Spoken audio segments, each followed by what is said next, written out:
Chapter 4 নিৰ্ণায়ক exercise 4.5 ৰ পৰা আলোচনা কৰিম আজি কি কৈছে একৰ পৰা সৰল সমীকৰণ প্ৰণালীটো সংগতি বিচাৰ কৰা মানে কনসিস্টেন্ট হয় না ইনকনসিস্টেন্ট অসংগত হয় না অসংগত বিচাৰ কৰিব লাগে তাৰ কাৰণে আমাৰ সংগতিটো বিচাৰ কৰিবলৈ হলে ইয়াৰ সোৱা আমি প্ৰথমে চাম ইয়াত এৰ মান কিনি কোন কেনে চাই লোৱা ইয়াত কি আছে x আৰু y ৰ কোএফিচিয়েন্টবোৰ আমাৰ অহংবোৰ কি হয় এৰ মান কিমান আছে আমাৰ এৰ মান 1 2 2 3 আছে আৰু b ৰ মান কিনি হৈছে আমাৰ এক কনস্ট্যান্ট মানবোৰ কিমান 2 3 আৰু x ৰ মান হৈছে আমাৰ কি চলক ৰাখি আছে x আৰু y এটো এতিয়া আমি কি কৰা হয় ইয়াৰ সংগতি বিচাৰ কৰিবলৈ অকল আমাৰ ডিটাৰমিনাৰ a টো লিয়ালে হল কিমান হ'ব 3 1 * 2 2 2 * 4 3 - 4 কিমান -1 কি পালো আমি -1 যদি আমাৰ ডিটাৰমিনাৰ নিৰ্ণায়ক a যদি আমাৰ ইকুৱেল টু 0 নহয় তেতিয়া আমাৰ কি হ'ব আমাৰ কনসিস্টেন্ট হ'ব মানে সংগত হ'ব এটুকে আমাক বিচাৰ কৰিবলৈ কৈছে যদি 0 হয় অসংগত হ'ব আৰু কিবা হলে আমাৰ 0 নহলে উসংগত হ'ব এটো মনত ৰাখিবা 0 নহলে উসংগত হ'ব 0 হলে অসংগত হ'ব জাস্ট এটোই আমাক লিখাব কৈছে সংগতি বিচাৰ কৰিব কৈছে এটা 2 নম্বৰটো আছে আমাৰ 2 নম্বৰটো কি আছে 2x - y = 5 x + y = 4 এতিয়া অকল আমি a টো লিয়াম যেটো আমাক ইয়াত অকল বিচাৰ কৰিব কৈছে 2 ইয়াত -1 1 1 এটা ডিটাৰমিনাৰ a কিমান হ'ব আমাৰ 2 1 * 2 -1 * 1 -1 2 -1 3 আমাৰ not equal 0 হল তেতিয়া এটা আমাৰ কি হ'ব সংগত হল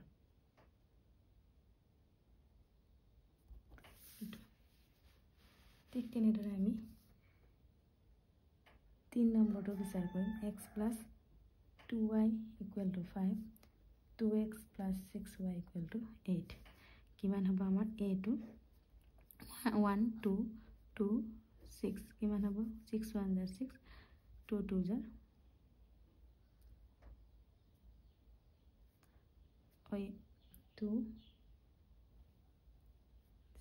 * x plus এটো আমাৰ কিমান হ'ল 6 1 * 2 2 * 4 6 -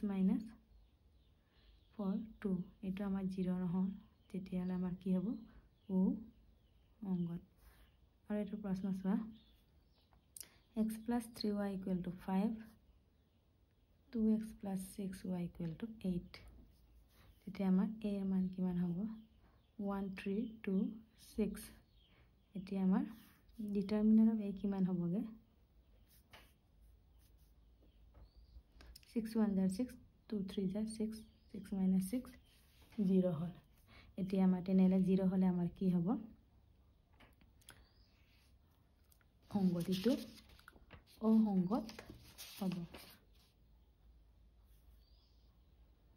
ইনকনসিস্টেন্ট হ'ব এটো এনেদৰে আমি বিচাৰ কৰিব লাগে এটা নেক্সট চোৱা 6 number x + y + z = 1 2x + 3y + 2z =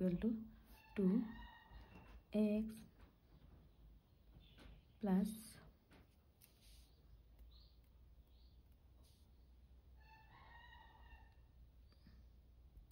ax plus ay plus 2az = 4 এটা a ইকুৱেল আমাৰ কিমান হ'ব 1 1 1 ইয়াৰ অহগবোৰ লিখিলো আকৌ 2 3 2 আকৌ x y z ৰ অহগ আমাৰ a আকৌ 2a এতিয়া আমি কি উলিয়াম আমি ডিটাৰমিনাৰ অফ a -1 1 + 1 আগতে অলৰেডি ওলোৱা আছে প্ৰথম কলম গুচি গ'ল তেনে কোনটো থাকিলে 3 2 * মৌলটো আমাৰ 1 এইটো থাকিলে তেনেহ'লে 3 2 6a minus 2a আকৌ প্লাছ 1 plus 2 মৌলটো 1 এইটো গ'ল তেনে কিমান হ'ল 2 2 4a আকৌ minus 2a আকৌ প্লাছ minus 1 1 plus 3 1 এইটো গ'ল 3 প্ৰথম ৰ থাৰ্ড কলম গুচি গ'লে কি থাকিলে এইটো থাকিলে 2a minus 3a এতিয়া কিমান হ'ব minus 1 plus 1 2 হ'লে আমাৰ যুগ্ম সংখ্যা হয় আৰু মৌলটো 1 6a minus 2a কিমান হ'ল আমাৰ 4a আকৌ 1 plus 2 হ'লে 3 হ'লে minus আমাৰ minus হয় আকৌ 4a minus 2a কিমান 2a এৰ 1 plus 3 হ'ল আমাৰ যুগ্ম minus আমাৰ প্লাস হৈ থাকিলে আকৌ 2a minus 3a minus a কিমান পালো 4a minus plus সিম্বলটো minus থাকে 3a 4a minus 3a কিমান a তেনেহলে আমাৰ জিৰা নোলালে যেতিয়া আমাৰ কি হয় ও অংকত হয়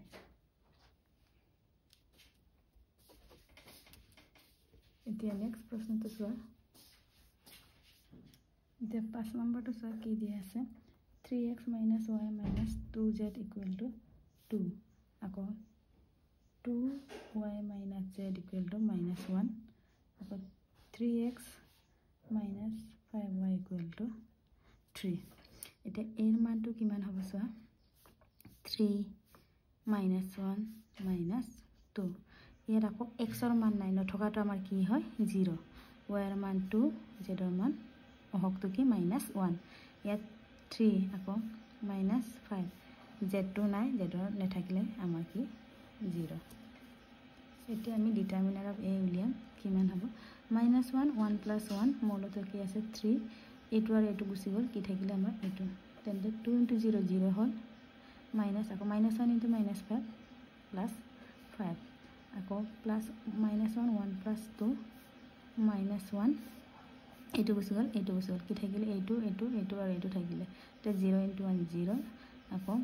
minus 1 3 minus 3 হ'ল এইটো আকৌ plus minus 1 1 plus 3 minus 2 প্ৰথম থাৰ্ডটো গুচি গ'ল কি থাকিলে আমাৰ 0 into minus 5 0 আকৌ 2 3 জাৰ 6 2 3 জাৰ আমি 6 পালো এতিয়া আমি এটো ক্যালকুলেশন কৰিম ইমান হ'ব minus 1 1 plus 1 কিমান হ'ল আমাৰ 2 হ'লে যুগ্ম সংখ্যা হ'ল 0 minus 5 minus 5 3 into minus 5 minus 15 আকৌ 1 plus 2 3 হ'লে অযুগ্ম হ'লে minus into minus বহা কিন্তু ইয়াতো আমাৰ minus চিন থকাৰ কাৰণে প্লাস হ'ল আকৌ 0 plus minus 3 minus plus 3 হ'ল আকৌ minus 1 1 plus 3 4 হ'লে আমাৰ যুগ্ম হ'ল minus তো তেতিয়া প্লাস হ'ব minus 2 into minus 6 plus 12 হ'ল তে minus 15 plus 3 plus 15 0 তেতিয়া 0 হোৱাৰ লগে লগে আমাৰ কি হ'ল এটো 0 হোৱাৰ লগে লগে অসংগত হ'ল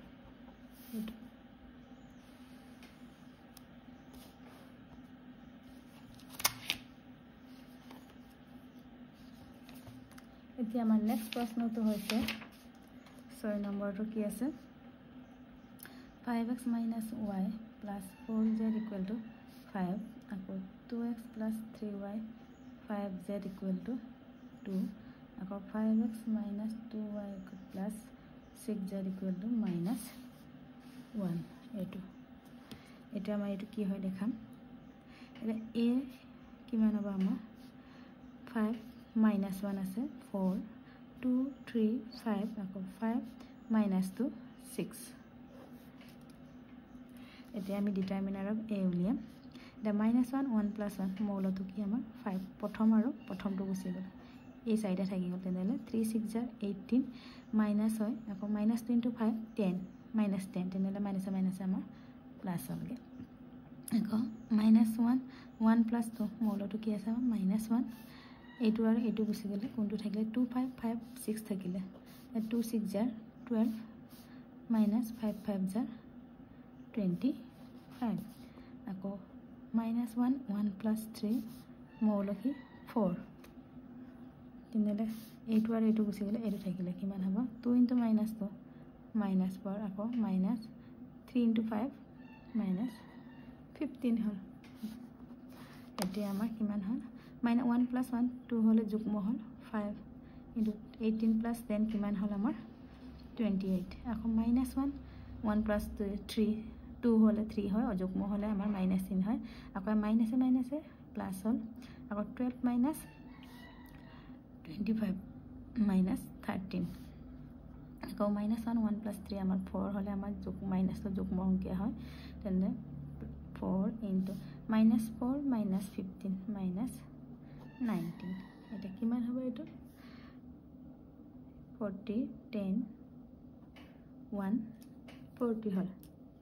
আকৌ -13 প্লাছ মাইনাছে মাইনাছ 4 9 36 4 1 4 + 3 7 6 হ'ল এটা 140 কিমান হ'ল 9 89 140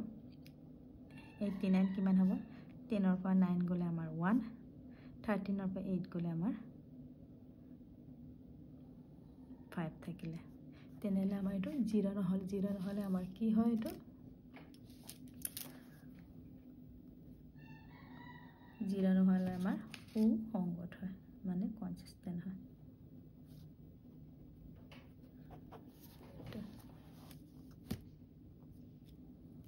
ইয়াৰ পিছৰখিনি মই নেক্সট ভিডিঅ'ত আলোচনা কৰিম এতিয়া বুজি পালানে সুসংগত আৰু অসংগত মানে কি